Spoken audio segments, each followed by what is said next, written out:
여호수아 1장 말씀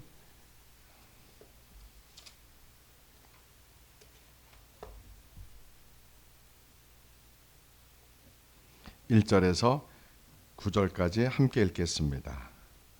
시작. 여호와의 종 모세가 죽은 후에 여호와께서 모세의 수종자 눈의 아들 여호수아에게 말씀하여 이르시되 내 종 모세가 죽었으니 이제 너는 이 모든 백성과 더불어 일어나 이 요단을 건너 내가 그들 곧 이스라엘 자손에게 주는 그 땅으로 가라. 내가 모세에게 말한 바와 같이 너희 발바닥으로 밟는 곳은 모두 내가 너에게 주었노니 곧 광야와 이 레바논에서부터 큰 강 곧 유브라데 강까지 해쪽 속의 온 땅과 또 해지는 쪽 대해까지 너의 영토가 되리라. 내 평생에 너를 능히 대적할 자가 없으리니 내가 모세와 함께 있었던 것 같이 너와 함께 있을 것임이니라. 내가 너를 떠나지 아니하며 버리지 아니하리니 강하고 담대하라. 너는 내가 그들의 조상에게 맹세하여 그들에게 주리라 한 땅을 이 백성에게 차지하게 하리라.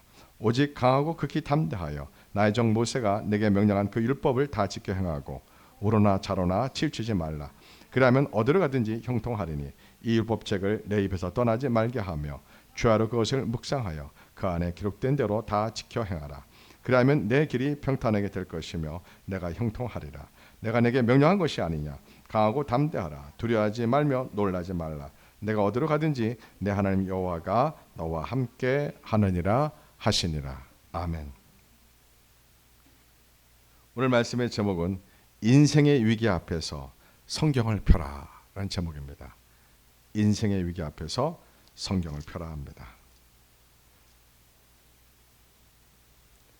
모든 사람들은 행복하고 성공한 인생을 살기를 원합니다. 근데 우리는 행복이 무엇인지 성공이 무엇인지 우리가 생각해 봐야 됩니다. 여러분들이 생각하는 행복의 기준이 무엇이고 성공의 기준이 무엇입니까? 하나님이 요구하는 행복과 성공의 기준인지 아니면 세상이 요구하는 성공과 행복의 기준인지 우리가 구별해야 됩니다. 같아요? 틀려요? 완전히 다릅니다. 세상에서 요구하는 행복과 기준은 보통 사람들이 좋은 대학을 나오고 좋은 직장을 잡고 돈을 많이 벌고 많은 부와 명예와 권력을 소유한 사람을 우리는 성공했다. 그리고 돈은 대단한 능력이 있습니다. 돈은 사람들에게 많은 것을 제공합니다. 여러분 계좌에 현금으로 100억만 있다 해도 여러분은 그 돈의 힘에 의해서 얼굴이 쫙 펴질 겁니다. 근데 돈이 많은 사람을 제가 몇몇을 아는데 그들은 엄청 돈이 많은데 행복해 보지 않습니다. 돈이 없는 사람은 돈이 다 있으면은 돈이 무지 많으면 행복할 거라고 생각합니다. 그런데 돈이 많은 사람을 제가 만나보면은 행복하지 못합니다. 행복은 세상이 요구하는 돈과 명예와 권력에 이루어졌다고 그것을 얻었다고 행복한 건 절대 아닙니다. 행복의 기준은 인간이 존재하는 아주 근본적인 것에서부터 출발해야 됩니다. 우리가 왜 존재하는지, 어디서 우리의 존재가 시작되었는지, 우리가 왜 사는지, 또 우리가 어디로 인생이 끝이 되는지, 어디로 가는지 이것을 아는 사람이 진짜 행복한 사람들입니다. 우리가 대학 때 철학계라는 책을 공부를 교환 과목으로 우리 때는 다 했는데 요즘은 안 한다고 하더라고요. 우리 때는 철학계라는 책이 있어서 철학 교수님이 들어오셔서 첫 시간에 수업했던 내용이 아직도 제 눈에 또렷이 기억이 납니다. 철학 교수님이 그런 질문을 했습니다. 첫 수업 시간에 철학이 무엇인지 아십니까? 이렇게 질문하시더라고요. 아무도 대답을 못했습니다. 철학이 무엇입니까? 그때 교수님의 대답이 평생 제가 잊지 못합니다. 우리가 존재한다는 그 이유를 찾아가는 겁니다. 그게 철학을 하는 출발입니다. 그렇게 제가 철학개론이라는 대학 때 교환 과목을 들었을 때 그 교수님이 그렇게 머리가 백발이었던 철학 교수님이 말씀하셨던 것이 생생히 기억합니다. 그분은 예수님을 안 믿는 사람입니다. 그런데 철학은 무엇이냐고요? 우리가 존재하는 이유를 찾는 것이 철학의 시작입니다. 맞죠? 그죠? 예, 내가 왜 존재하는지, 내가 왜 사는지. 우리는 성경을 읽어서 이걸 너무 잘 아는데 성경을 읽지 않으면 교회를 아무리 오래 다녀도 알 수가 없습니다.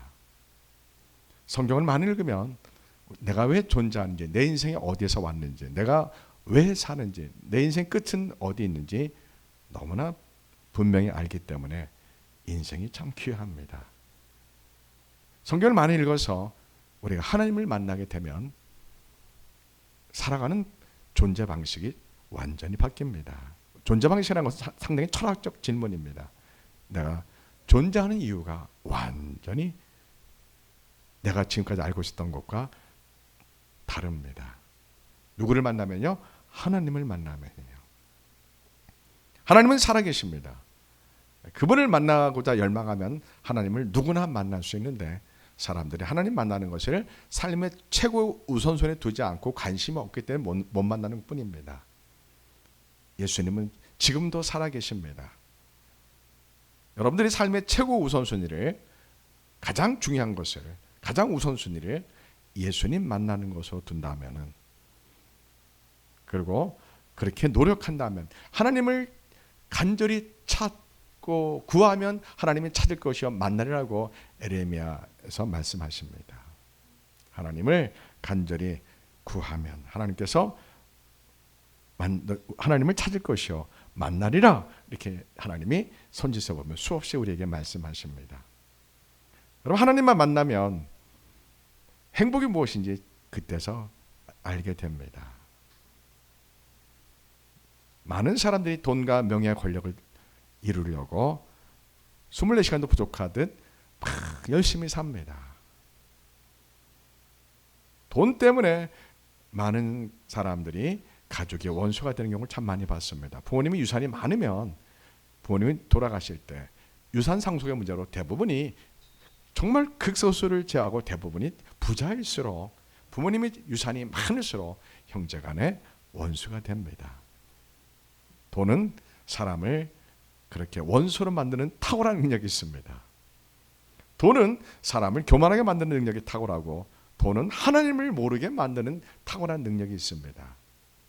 하나님을 만나기 전에 돈이 많은 사람들이 많아지면 하나님을 만나기가 거의 불가능합니다. 그래서 예수님이 부자가 천국 가는 것이 낙타가 바늘구멍을 하는 게 더 쉽다고 말씀하실 정도입니다. 그만큼 돈은 우리의 눈을 가리웁니다. 여러분 통장에 100억이 있다면 교만합니다. 세상에 거칠 것이 없습니다. 무서울 것이 없습니다. 그래서 저 같은 목사의 눈에는요, 성도들이 돈이 많은 것보다 하나도 없는 게 축복입니다. 왜요? 돈이 하나도 없으면 누구를 찾게 돼요? 하나님을 찾게 됩니다.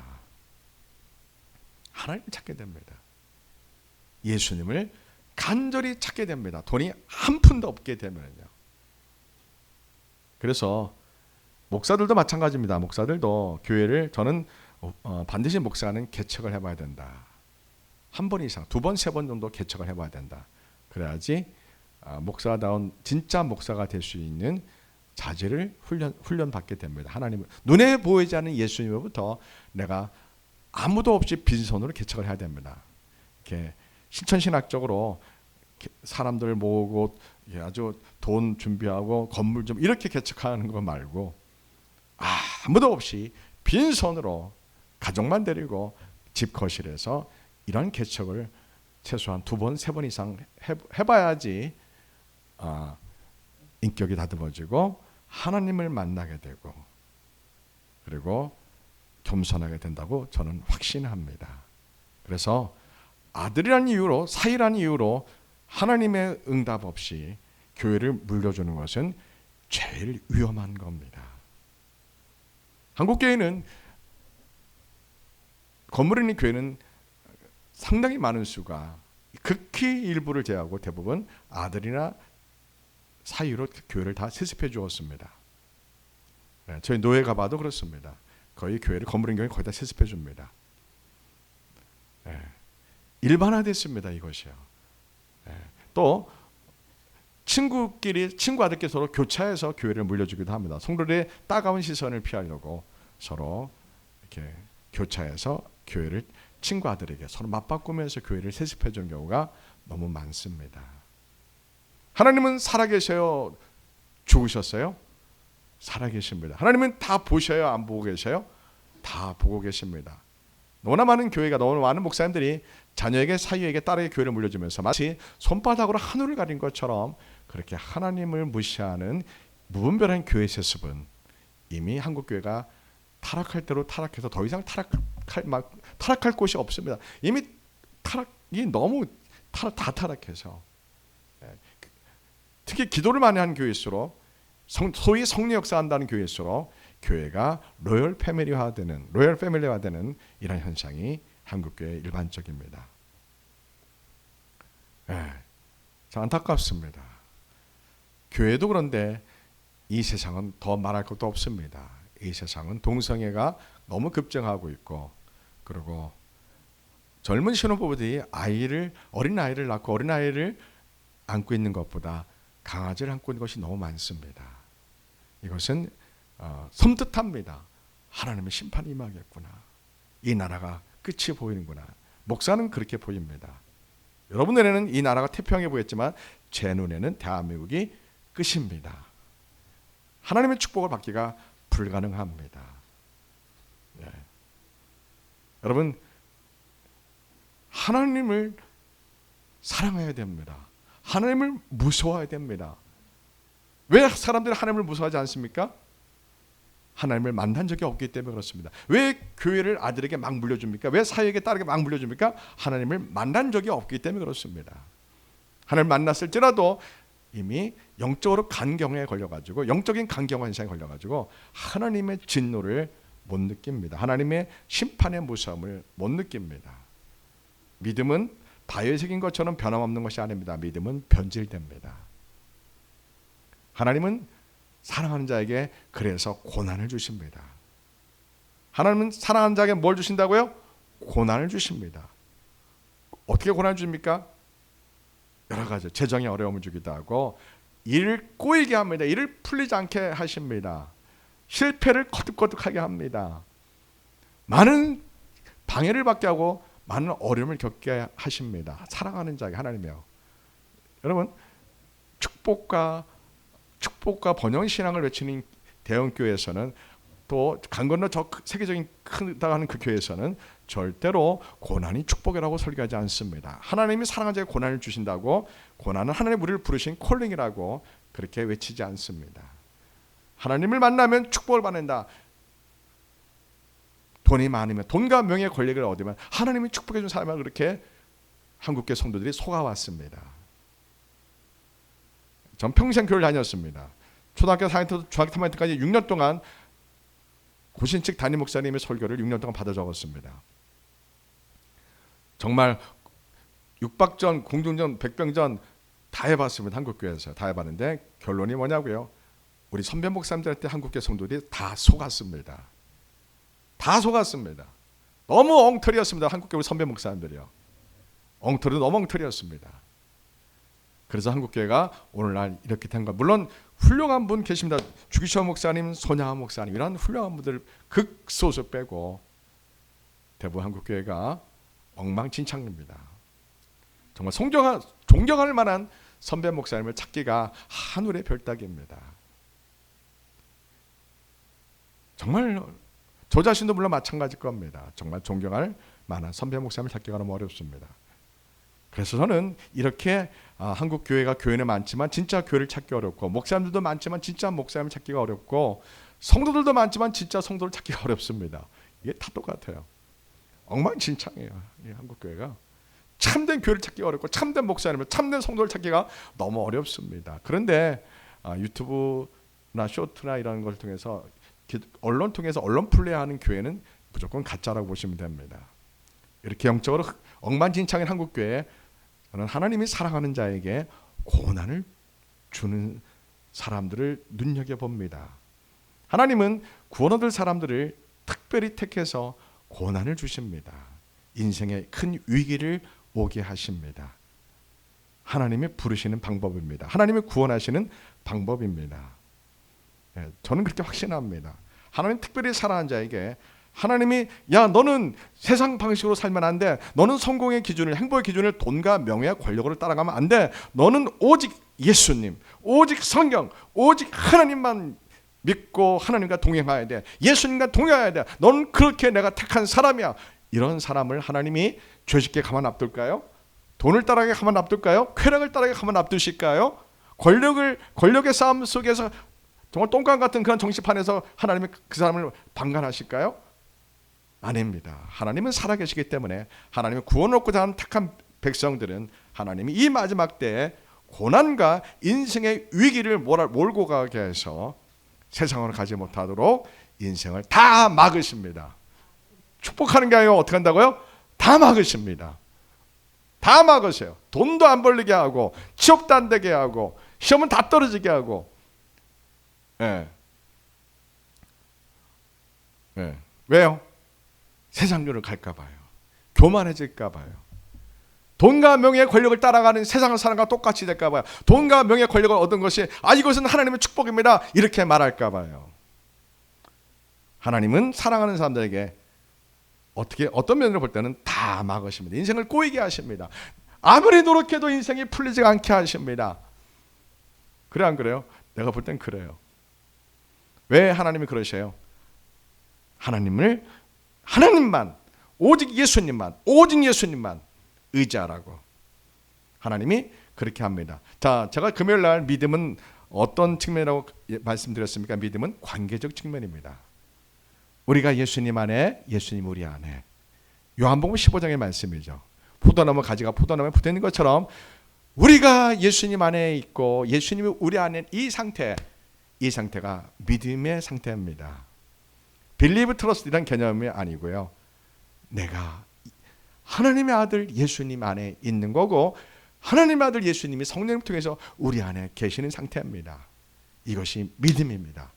아멘. 내 안에 예수님이 계시면 인생에 그 어떤 환난과 어려움이 와도 문제가 되어 안 돼요? 안 됩니다. 돈이 없어도 문제가 안 됩니다. 인생이 꼬이고 엉망진창해도 문제가 안 됩니다. 아무도 없어도 문제가 안 됩니다. 내 안에 예수님만 계시다면 우리는 내 안에 예수님만 계시다면 다른 말로 무슨 뜻입니까?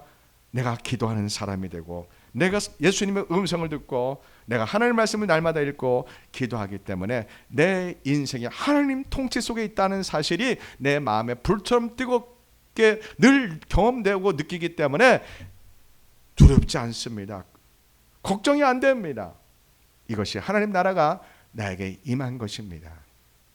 하나님 나라가 나에게 임한 건 예수님이 내 안에 계셔서 성령을 통해 내 안에 계셔서 나의 왕, 나의 주님 되신 겁니다. 그런 사람 그 속에 죄가 있어 없어요? 없습니다. 은밀한 죄 습관이 있어 없어요? 없습니다. 세상 사랑이 있어 없어요? 없습니다. 예수님뿐이 없습니다. 오직 예수님께 미쳐버리는 겁니다. 예수님으로 충만해지는 겁니다. 존재 방식이 오직 예수님인 겁니다.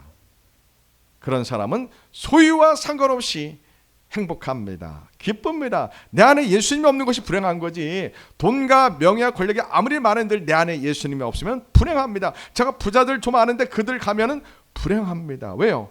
죽음을 두려워합니다. 그리고 죽어서 치매 걸릴까 두려워하고. 근데 돈을 왜 가득 끌어안고 있는 거예요? 죽음이 두렵기 때문에 돈의 힘을 마지막으로 의지해서 돈이 많으면 내가 죽을 때까지 편히 죽을 때까지 나를 간병하고 나를 다 지켜주겠지 이러한 심리적 보상 심리 때문에 돈을 많이 벌어서 쌓아놓습니다. 근데 그들은 두려워합니다. 돈이 많아서 세계 여행 다 다녀봅니다. 세계 여행 시컨 다녀보면 나중에는 의미가 없음을 느낍니다. 의미가 없구나. 세계 여행 아무리 다녀봤자 그게 그겁니다. 아무리 맛난 음식 많이 먹어봤자 그게 그겁니다. 아무리 좋은 명품보다 아무리 입고 다니고 좋은 차 아무리 좋은 차도 석 달만 타고 다니면 똥차나 그 차나 뭐 똑같습니다. 이 우리가 몸으로 느끼는 거는요. 예, 벤틀리 3개월만 타고 다녀봐요. 14년 된 저 차 타고 다니는 거하고 똑같습니다. 우리 몸이 느끼는 것은요. 처음 새 차 살 때 한두 달이 신차 기분 느끼지 석 달 가면은 신차나 10년 된 차나 똑같습니다. 무엇을 말합니까? 돈과 명예, 권력의 행복이 없다는 겁니다. 내가 왜 존재할까? 누가 나를 이곳에 보내셨을까? 내가 왜 사는 걸까? 내가 정말 죽으면은 천국과 지옥으로 가는 것일까? 이것이 내가 분명히 알고 예수님을 나의 주님, 나의 하나님을 내가 알고 영접하고 믿고 그분을 만났을 때에 내 존재 방식이 선명해집니다. 예수님 믿기 위해서 내가 태어났구나. 하나님이 나를 보내셨구나.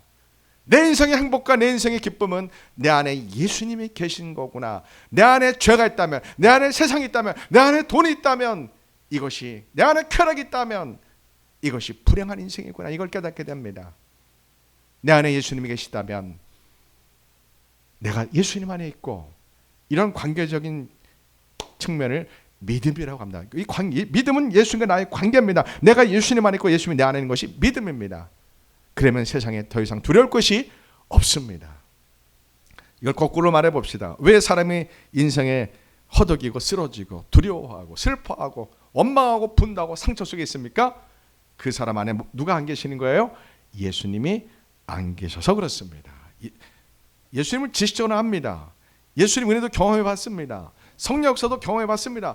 그러나 예수님이 그 사람의 영혼에, 그 사람 마음에 안 계시는 겁니다. 예수님이 그 사람에게 메시아가 하나님이 되시고 그 사람을 다스리는 왕이 되셔야 되는데, 머리는 아는데 은혜도 경험했는데 실제 지금 삶의 현실에서 내가 사랑하는 삶 현실 따로, 예수님을 향한 예배와 믿음 따로 분리되어 있는 겁니다.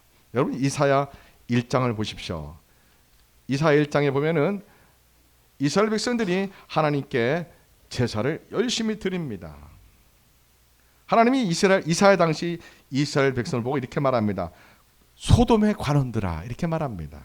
그리고 고모라의 백성들아, 이렇게 하나님이 이사야 선지자 당시 이사야 1장 10절에 그렇게 말씀합니다. 정치 지도자들을 소돔의 관원들아, 예루살렘 백성들을 고모라의 타락한 백성들아, 지도자들을 타락한 소돔의 관원들아, 백성들을 타락하고 악한 백성들아, 이렇게 하나님이 그렇게 그들을 부릅니다. 근데 그들은 무엇을 잘합니까? 하나님께 성전에 와서 제사 지내는 것을 굉장히 잘합니다. 제사를 잘 지내고 열심으로 지내면 구원을 얻고 축복을 받는다고 그렇게 거짓된 종교 지도자들이 제사 열정주의로 그들의 신앙을 종교화했습니다. 하나님의 말씀을 통해서, 하나님의 말씀을 읽어서, 하나님의 말씀 속에 600여씩의 율법 가운데 하나님의 계획과 목적이 다 들어있습니다. 600여씩의 율법을 꽉 잡으면 뭐가 나온다고요? 하나님의 인자와 진실과 자비가 나오고 하나님의 공의와 정의가 나오고, 이것은 어디로 향한 이정표입니까? 오실 메시아, 오실 예수를 향한 600여씩의 율법의 이정표는 오실 메시아를 향하고 있는 겁니다. 그런데 거짓된 타락된 종교 지도자들은 율법을 종교화하고 제사 율법만 강조했습니다. 하나님이 왜 율법을 주신 율법의 배경과 참된 의미를 백성들에게 가르치지 못하고 메시아를 기다린다는 그 율법의 제일 중요한 건 메시아가 오시리라, 그 율법에 다 들었는데 그걸 가르치지 않고 제사 율법만 가르치고 제사 율법만 강조하고 제사 율법을 종교화한 것이 성전 제사 중심의 종교화를 이사야 선지자 때뿐만 아니라 대부분 이스라엘 백성 시대에는 성전 중심의 제사 율정주의로 이스라엘 백성들의 신앙을 기형적으로 잘못되게 만듭니다. 그래서 그들이 하나님께 무수한 제물을 드립니다. 절기 때마다, 유월절마다, 초막절, 이런 절기 때마다, 그리고 상번제 매일 하루에 2번씩 제물을 드리고요. 하나님께 순양을 드리고 염소를 드리고 살찐 짐승을 드립니다. 어린 양을 드립니다. 하나님이 이사야 1장 11절을 보면 하나님이 기뻐하지 않는다 말씀합니다. 왜요?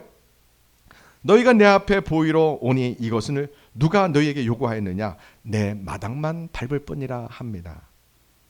수많은 이스라엘 백성들이 하나님께 예배 드리러 제사 드리러 왔지만 하나님은 그들의 제물에 관심이 없습니다. 그들의 예배를 드릴 때 그들이 어떠한 상태로 예배를 드리러 왔는지 하나님은 전지전능하기 때문에 너무 잘 아십니다.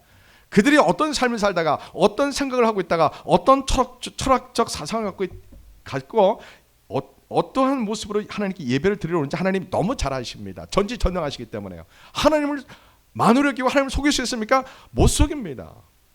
예배보다 뭐가 더 중요합니까? 예배 들어오는 과정이 중요합니다. 평상시의 삶이 예배와 일치돼야 합니다. 이게 하나님이 요구하시는 겁니다. 하나님은 말씀합니다. 나는 순양의 번제와 살찐 짐승의 기름에 배불렀고 나는 숫송아지나 어린 양이나 순염새 피를 기뻐하지 아니하노라. 너희가 내 앞에 보이러 오니 이것을 누가 너에게 요구하였느냐? 내 마당만 밟은 뿐이니라. 헛된 재물을 다시 가져오지 말라. 분향은 내가 가증히 여기는 바요 월삭과 안식일과 대회로 모이는 것도 그러하니 성야와 아울러 악을 행하는 것을 내가 견디지 못하겠노라. 내 마음이 너희의 월삭과 정한 절기를 싫어하나니 그것이 내게 무거운 짐이라 내가 지기에 곤비하였느니라. 너희가 손을 펼 때 내가 내 눈을 너희에게서 가리고 너희가 많이 기도할지라도 내가 듣지 아니하리니 이는 너희의 손이 피가 가득함이라 하면서 하나님이 그들의 예배를, 그들의 기도를 받지 않겠다는 겁니다. 왜요?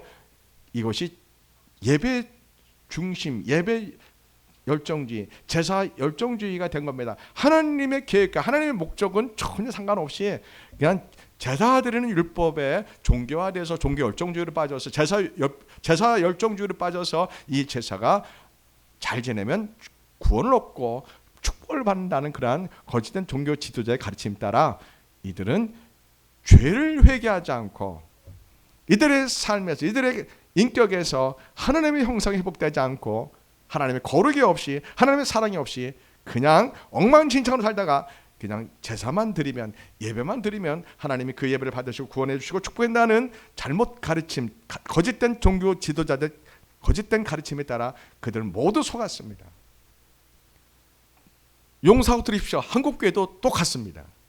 우리 선배 목사님들이 거의 똑같습니다. 회개 없이 천국 가요 못 가요? 못 갑니다. 불가능합니다. 회개는 완전히 존재 방식이 다른 걸 말합니다. 세상에서 돈과 명예 권리에 따랐던 존재 방식에서 오직 예수, 하나님의 삶, 하나님 원하시는 것, 하나님을 영광 드리는 것, 하나님을 영화롭게 하는 것, 하나님을 기쁘게 하는 것, 그것이 내 삶의 존재 방식으로 완전히 바뀌는 것을 회개하는 겁니다. 그러면 그 사람 안에는 하나님의 나라가 임합니다. 하나님은 그런 사람을 축복해 줍니다. 어떻게 축복해 줍니까? 환경에 영향받지 않고 환경을 극복하는 사람으로 지혜와 명철을 주시고 무한한 에너지를, 거룩한 하나님의 전전한 에너지를 우리에게 공급해 주십니다. 무엇인지 할 수 있는 믿는 자는 능치 못한 자 없다는 그런 예수님 하신 말씀을 가슴 뜨겁게 그 말씀 가지고 자신의 꿈을 향해서 실천하는 사람이 됩니다. 아무것도 없고 아무도 없을지라도 할 수 있거냐 믿는 자에게는 능치 못할 일 없느니라. 이 말씀이 실제로 이루어지는 하나님의 능력을 공급받습니다. 어떠한 조건을 전제가 됩니까? 내 안에 예수님이 계셔야 됩니다. 내 안에 죄가 없어야 됩니다. 예수님을 전인격적으로 만나야 됩니다. 그러면 문제가 안 됩니다. 자, 근데 문제는 뭐가 문제가 돼요? 사람들이 교회를 다녀도 하나님을 만나지 못합니다. 예수를 만나지 못합니다. 하나님은 택한 사람들이 있습니다. 부모님들이 눈물을 흘려서 기도하는 자녀들이 있고 믿음의 조상들이 눈물을 흘려서 기도합니다. 또 이건 제 개인적인 생각이지만 마음이 착한 사람들이 있습니다. 의로운 사람들이 있습니다.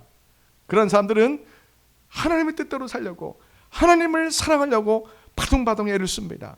현실의 수많은 어려운 가운데서도 하나님 뜻대로 살려고 파동파동 애를 쓰는 그런 사람들을 하나님이 전지전능하시기 때문에 다 지켜보고 있습니다. 그런 사람들과 할아버지 할머니 기도로 쌓인 분들, 어머니 아버지 기도로 쌓인 분들, 하나님이 그러한 기도를 들으시고 택한 백성들을 하나님이 부르시기 위해서 주신 방법이 뭡니까? 인생의 위기와 고난으로 우리를 몰고 갑니다. 오늘 본문으로 돌아옵시다. 자, 이사야 선지자가 왜 하나님이 이사야 선지자가 왜 이런 말씀하신 겁니까? 너희들이 아무리 제물을 드려도 제사를 드려도 나는 기뻐하지 않는다. 난 너희들의 제사를 받지 않는다. 너희들은 내 마당만 밟을 뿐이다. 왜 하나님 그렇게 말씀하신 겁니까? 이들은 하나님의 계획을, 하나님의 목적을 알아요, 몰라요? 모릅니다. 왜 몰라요? 성경을 읽지 않아서 모릅니다. 말씀을 읽지 않으면 알 수가 없습니다. 성경을 한 번 읽어서 알 수 있는 게 아닙니다. 성경을 50독, 100독 해야 됩니다.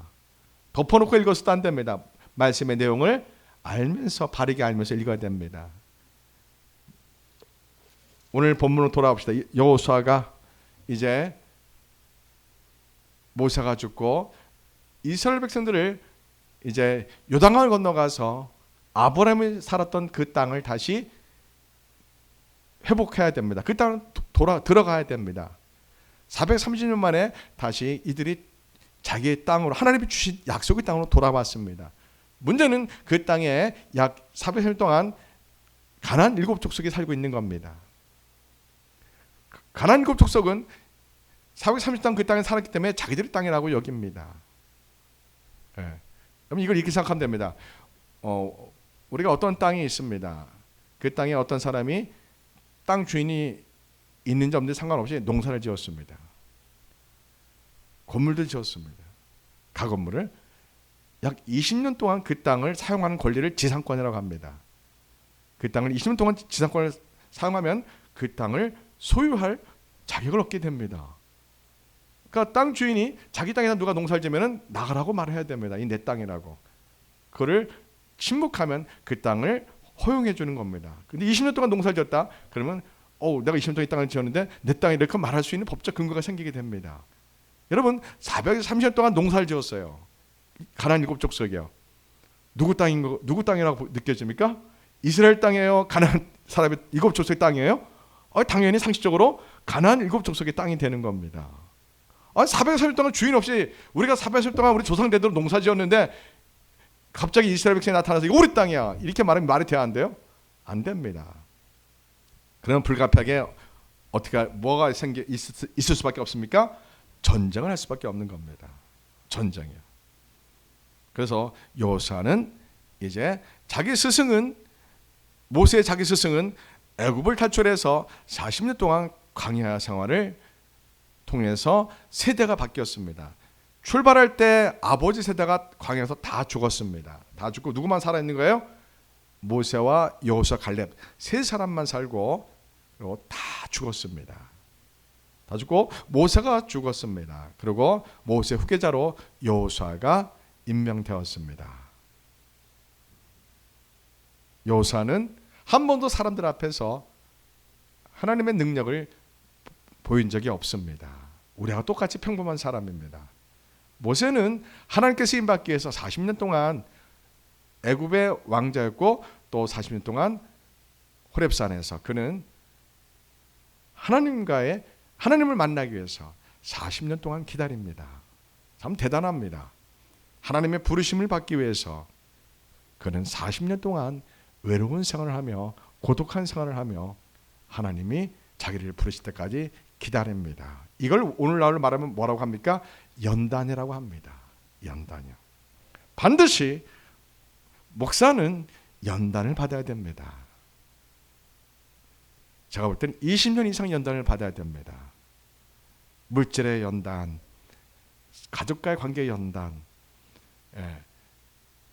그리고 몸에 병이 와서 연단을 오기도 합니다. 왜 연단을 이렇게 10년, 20년 연단을 왜 반드시 해야 됩니까?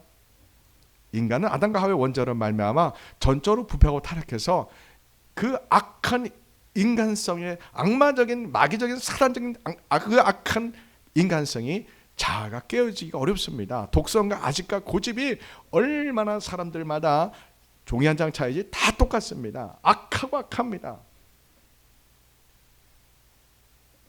그것이 완전히 깨어지고 난 놓고 내 안에 예수님이 계시는 갈라디아서 2장 20절이 되기 위해서는 신학적 훈련을 다 마치고 그리고 이러한 연단을 통해서 인격적으로 하나님의 형상이 완전히 회복되어지고 내 안에 내가 없고 예수님만 계시는 상태가 되어야 됩니다. 그런데 이런 연단 없이 한 1년이나 3년 연단을 하고서 승승장구한 목회가 승승장구해서 대형교회를 이루는 목사님들의 영적 수준은 사실 바닥입니다. 사람들이 많은 건 대중이라고 말합니다. 민중이라고 말합니다. 대중은 대중문화가 있고 대중적인 사상이 있고 대중적인 수준이 있습니다. 대중가요가 있습니다. 대중문화가 있습니다. 대중문화는 수준이 높아요, 낮아요? 매우 낮습니다. 일반적으로요. 국가적으로 차이가 좀 있지만 보통 우리가 어느 국가이든 그 국가에서 대중문화다, 대중수준이라면 우리는 보통 뭐를 비하하는 겁니까? 수준이 낮음을 비하합니다. 대형교회는 다른 말로 대중이 많이 모인 대중교회입니다. 영적 수준이 높아요, 낮아요? 낮습니다. 목회 연단 없이 승승장구하고 목회가 성공해서 대형교회 이루는 목사님들의 영성은 제가 목사로서 양심을 고 말하지만 영적 수준이 바닥입니다. 바닥에. 교회가 세계적 교회가 될 수밖에 없는 그러한 이유가 있는데 참 유치합니다. 대중은 그 유치한 논리에 그냥 속아 넘어갑니다.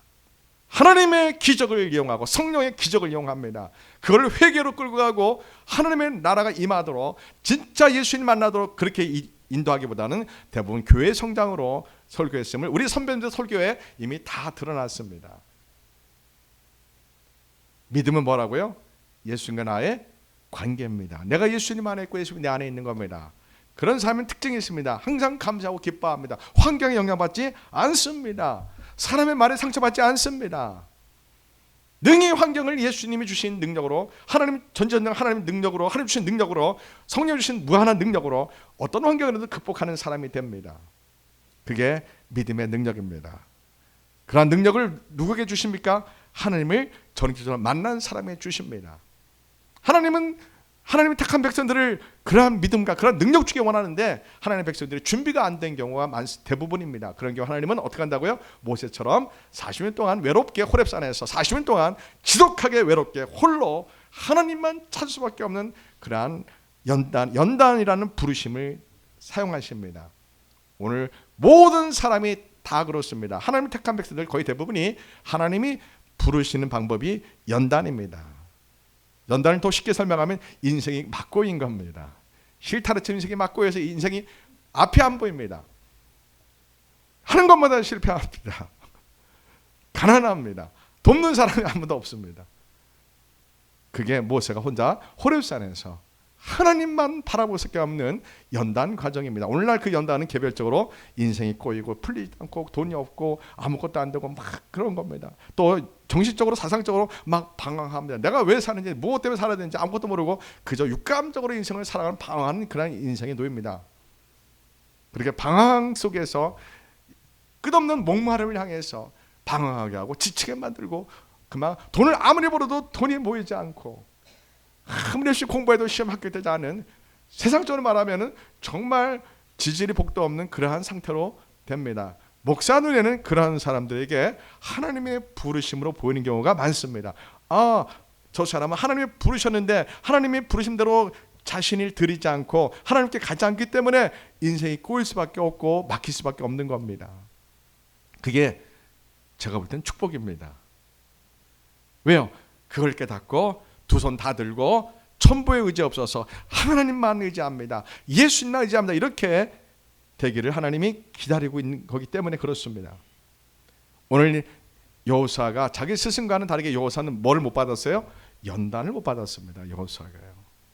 모세는 40년의 연단을 통해서 하나님이 전지전능한 권능을 백성들에게 보여줍니다. 반석에 물을 나게 하고 홍해 바다를 갈라지게 하고 독사 등에 물려도 노지팡이 세우면 다 치유되고 수많은 기적과 권능과 표적을 행하게 합니다. 그러나 여호수아는 모세와 같은 연단 없이 갑자기 백성을 이끄는 거기다가 전쟁까지 해야 되는 그러한 지도자가 되었습니다. 여러분이 여호수아를 생각해 보십시오. 두려워요, 안 두려워요? 너무 두렵죠. 두렵죠. 물론 여호수아는 자기 스승에게 40년 동안 훈련을 받았습니다. 광야 생활 40년 동안 여호수아는 많은 훈련을 받았습니다. 그러나 자기 스승의 발꿈치도 못 따라갑니다. 너무 능력이 없어 보입니다. 무능합니다. 연단이 자기 스승처럼 연단이 없습니다. 그래서 하나님은 두려워 떨곤 여호수아에 나타나셔서 여호수아에게 이 위기 앞에 놓인 여호수아에게 지금 여호수아는 어찌할 바를 모릅니다. 이렇게 할까 저렇게 할까 지금 망설이고 있는 겁니다. 어찌할 바를 모르는 가운데 있습니다. 갑자기 모세의 후계자가 되어서 지금 약 250만 명 이상 되는 백성들을 요단강을 건너가서 가나안 7족속과 전쟁을 해야 되는데 자기 스승은 전쟁을 별로 안 했습니다. 그러나 자기는 전쟁을 해야 됩니다. 자기 스승만큼 능력이 없습니다. 너무 무능합니다. 너무 연약합니다. 그 모습이 마치 오늘 우리의 모습과 같지 않습니까? 오늘 우리가 무엇을 해야 되는데 세상의 장벽은 굉장히 높아 보이고 두껍게 보입니다. 내 눈으로 보이는 세상의 장벽은 높고 두껍습니다. 그러나 예수님을 만나서 예수님이 내 눈을 열어줄 때는 이 세상이 여리고성처럼 확 무너뜨릴 수 있는 능력이 나에게 있는데, 내가 예수님을 만나지 않은 상태에서 세상을 볼 때는 이 세상의 장벽이 어마어마하게 높고 두껍게 보입니다. 무너질 것 같지 않은 여리고성처럼 보입니다. 그러나 내가 하나님을 만나면 하나님이 나에게 비전을 주시고 믿음을 주시고 불같은 확신을 주시기 때문에 내 인생을 책임져주고 내 인생을 다스려주기 때문에 아무리 높은 여리고성이라도 문제가 되어 안 돼요? 안 됩니다. 내 힘으로, 아니 하나님 주신 능력으로, 하나님 주신 지혜로 내가 내 인생에 어떠한 장애물이 여리고성처럼 놓여 있을지라도 내가 그것을 기도하면서 땅만 밟으면, 내가 기도만 하면, 하나님을 의지하면 하나님이 내 인생에 무거운 굉장히 높은 세상의 장벽들을 다 무너뜨려 주십니다. 사단의 어떤 경고지도 다 무너뜨려 주십니다. 하나님을 만난 사람만이, 예수를 만난 사람만이 주어지는 특혜입니다. 특권입니다. 그게 믿음의 권세요, 능력입니다. 하나님의 자유된 권세를 사용하는 겁니다. 여호수아는 우리 모두에게 처음입니다. 여호수아도 처음이요. 우리 모두에게 여호수아를 통해서 우리가 하나님의 능력을 공급받고 우리 앞에 놓여있는 수많은 마귀와 영적 전쟁에서, 내 현실과의 전쟁에서 내가 어떻게 하면 성공할 수 있는지 우리에게 보여주는 모델입니다. 여호수아는 두려워합니다. 어찌할 바를 모릅니다. 하나님이 나타나셔서 오늘 뭐라고 말씀하십니까? 말씀 보십시오. 오늘 말씀 보십시오. 하나님 뭐라고 하십니까? 5절 보십시오. 내 평생에 너를 능히 대적할 자가 없으리니 내가 모세와 함께 있었던 것 같이 너와 함께 있을 것임이니라. 내가 너를 떠나지 아니하며 버리지 아니하리니 강하고 담대하라. 너는 내가 그들의 조상에게 맹세하여 그들에게 주리라 한 땅을 이 백성에게 차지하게 하리라. 그러면서 하나님이 한 가지만 요구하십니다. 7절에 뭘 요구하세요? 오직 강하고 극히 담대하여 나의 종 모세가 내게 명령한 그 율법을 다 지켜 행하고 우로나 좌로나 치우치지 말라. 그러면 어디로 가든지 형통하리라. 이 율법책을, 이 하나님 말씀을 내 입에서 떠나지 말게 하며 밤에는 낮에나 주야로 그것을 묵상하여 그 안에 기록된 대로 다 지켜 행하라. 그러면 내 길이 평탄하게 될 것이며 내가 형통하리라. 야, 하나님이 딱 한 가지만 여호수아에게 요구하십니다. 무엇입니까? 하나님 말씀을 펴라. 하나님 말씀을 밤에나 낮에나 읽어라. 네가 어찌할 줄 모를 때, 네 인생에서 네가 방황하고 네가 무엇을 어떻게 할지 모를 때 네가 성경을 펴라 이겁니다. 그 성경 펴고 읽어라 합니다. 성경을 펴고 읽으면 그 속에서 너에게 내가 능력을 공급해 주겠다. 너에게 지혜를 주고 내 인생길을 인도해 주겠다. 내 인생을 책임져 주겠다. 내가 너를 떠나지 않고 버리지 않게 하겠다. 네가 세상을 이길 모든 것을 내가 너에게 주겠다는 겁니다. 단 한 가지만 하면 뭐래요? 하나님 말씀을 읽기만 하고 사랑만 하고 이 말씀대로 살겠다고 몸부림치면 내가 성령을 보내줘서 너에게 말씀대로 살게 할 수 있는 능력을 공급해 주겠다는 겁니다. 예수님의 십자가 부활의 복음을 펴서 읽기만 한다면 예수님이 책임져 주겠다는 겁니다. 그걸 다른 말로 예수님이 요한복음 15장에 뭐라고 하신 거예요? 내가 너희 안에, 너희가 내 안에 있기를 원한다 이겁니다. 이것이 믿음이라는 겁니다. 우리가 예수님 안에, 예수 우리 안에 있기는 방법이 뭡니까? 예수님의 십자가 부활의 마태, 마가, 누가, 요한복음을 내가 눈물을 흘리며 살아가면서 이 말씀을 읽는 겁니다. 이 말씀을 사람 읽다가 우리가 예수님을 눈물을 흘리며 만난다면 그때부터는 예수님 우리 인생을 책임져 주십니다. 그것이 믿음입니다. 사랑하는 성도 여러분, 인생에 겹겹이 꼬여 있습니까? 어떻게 할 바를 모르고 있습니까? 오늘 여호수아가 그랬습니다. 어떻게 할 바를 모르고 있습니다. 어떻게 요단강을 건너가 될지, 어떻게 여리고성을 무너뜨릴지, 어떻게 저 7족속 가나안 7족속과 어떻게 싸워야 될지 앞이 캄캄한 겁니다. 어떻게 인생을 살아야 할지 방법이 없습니다. 하나님은 너무 자상하시고 친절하십니다.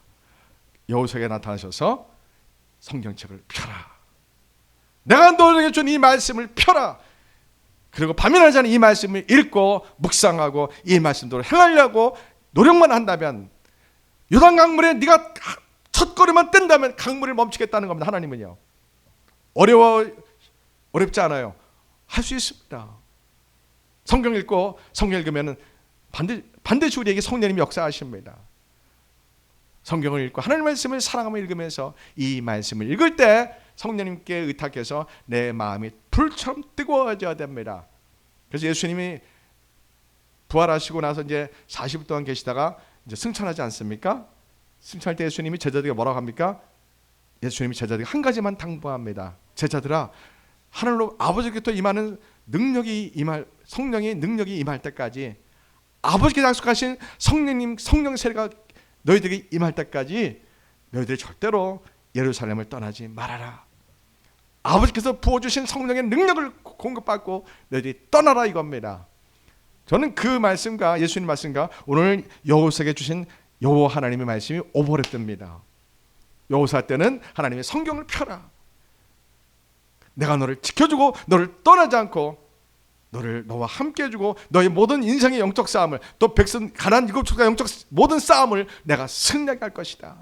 여러 손을 무너뜨리게 할 것이다. 요단물을 건너게 할 것이다. 내가 너를 떠나지 않고 버리지 않겠다. 성경만 읽어라. 내 말씀을 펴서 읽어라.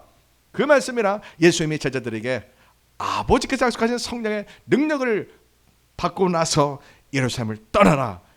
이 두 말씀이 오버랩됩니다. 우리는 인생에서 많은 어려움과 환난과 고난과 인생에서 막 실타래가 뒤엉킨 것처럼 우리 인생이 풀리지 않는다면 그것을 긍정적으로 보시기 바랍니다. 하나님이 나를 부르시는 거구나. 하나님이 나를 특별히 부르시는 거구나. 뭐 하라고요? 말씀을 펴라고요. 말씀을, 성경책을 펴라고요. 그리고 성경 읽다가 예수님을 눈물 흘리며 만나서 성령의 불 받기를 예수님이 성경에 다 기록하셨습니다. 결론 짓습니다. 예수님은 말씀하셨어요. 내가 곧 길이요 진리요 생명이라고 말씀하셨습니다. 진리를 할지니 진리가 너희를 자유한다고 말씀하셨습니다. 할 수 있거든요. 무슨 말이냐? 믿는 자에게는 능치 못할 일이 없다고 말씀하셨습니다. 하나님의 말씀을 펴서 읽으십시오. 예수님의 말씀을 펴서 읽으십시오. 그러면 예수님 약속하신 하늘로부터 아버지의 능력이 임합니다. 성령 세례가 임합니다. 그러면 하나님을 눈물을 흘리며 뜨겁게 만날 수 있습니다. 그러면 여호수아가 요단강을 건너가고 여리고성을 무너뜨리고 일곱 족속과 싸워 승리한 것처럼 우리 인생 앞에 어떠한 싸움과 어떠한 어려움과 어떠한 환난과 어떠한 고난과 위기가 있을다 할지라도 우리는 능히 승리할 수 있습니다.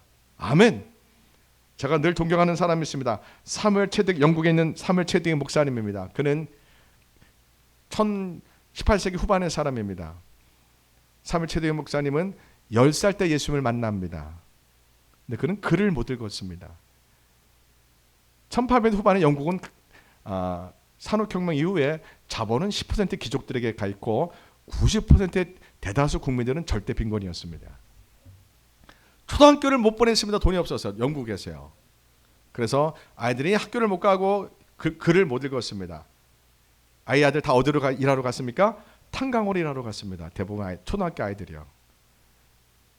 상류층 아이들만 글을 읽고요. 이 일반 국민들의 자녀들은 글을 못 읽습니다.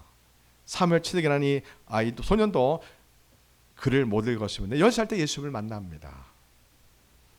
예수님 만나고 나서 그는 성경을 읽고 싶은 열망에 빠져듭니다. 그리고 그는 결단합니다. 하루에 1시간 성경 읽고 하루에 1시간 기도하고 싶은 목표를 세웁니다.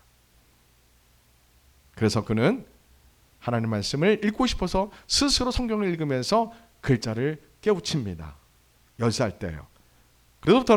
그때부터 하루에 1시간 성경을 날마다 읽고 하루에 1시간 기도를 합니다. 이게 무슨 특징이에요? 하나님 만나는 사람의 변화된 특징입니다. 예수님 만나는 사람의 변화된 특징입니다. 예수님 만나는 사람은 유튜브 보기보다는 성경을 읽기를 더 우선시합니다. 예수님 만나는 사람은 기도하는 것을 유튜브 보는 것보다, 돈을 버는 것보다 가장 우선시합니다.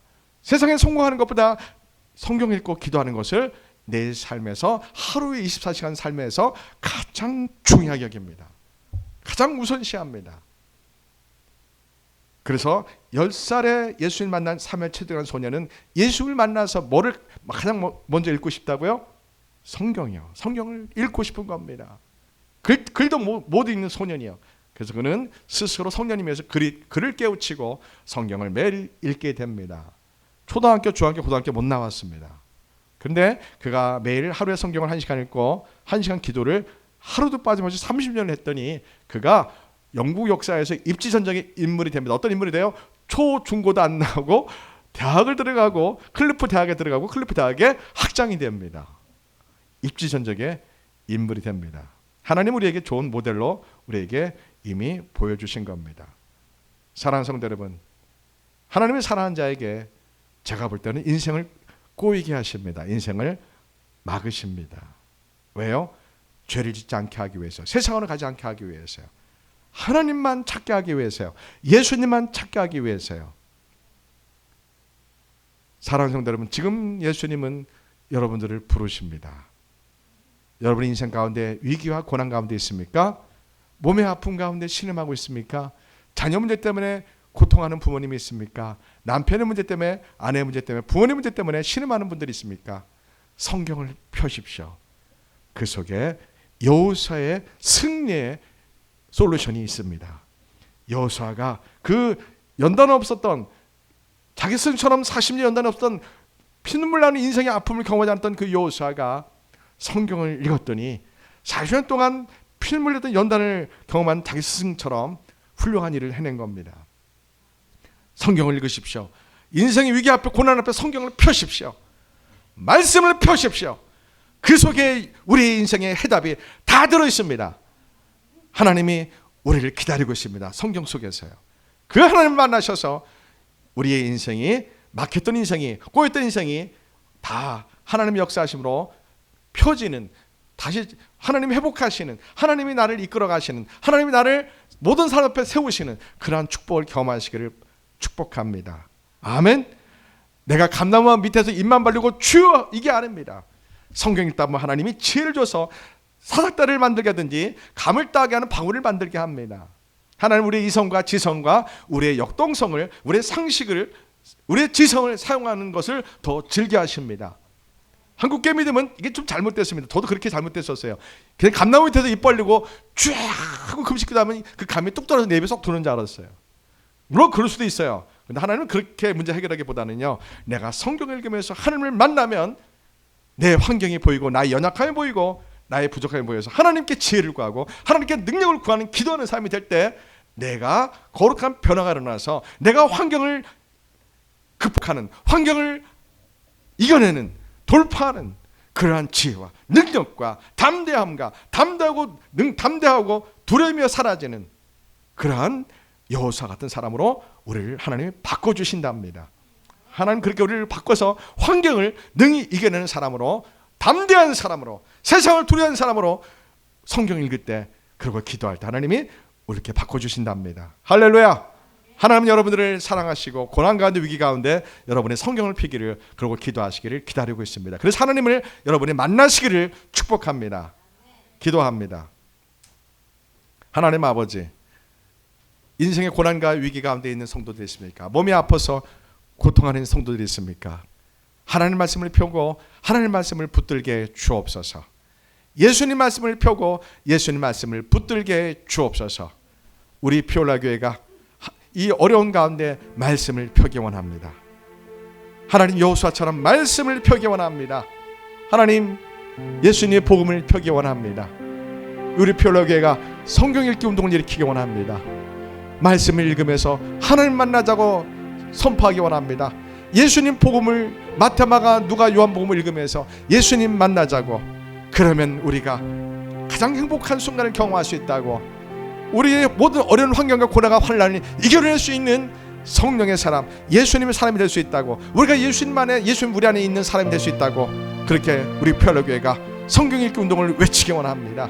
예수님 오시기를 성경을 읽으면서 준비하기 원합니다. 예수님 오시기를 말씀 읽고 기도하면서 하나님 만나면서 주 예수님 오시기를 준비하자고 외치기 원합니다. 이 일을 함께 할 수 있는 아굴라, 프리스킬라, 루디아 같은 성도들을, 바울과 디도와 디모데 같은 평신 리더들을 우리 필로에게 일꾼들로 하나님 많이 보내 주옵소서. 예수님의 이름으로 기도합니다. 아멘.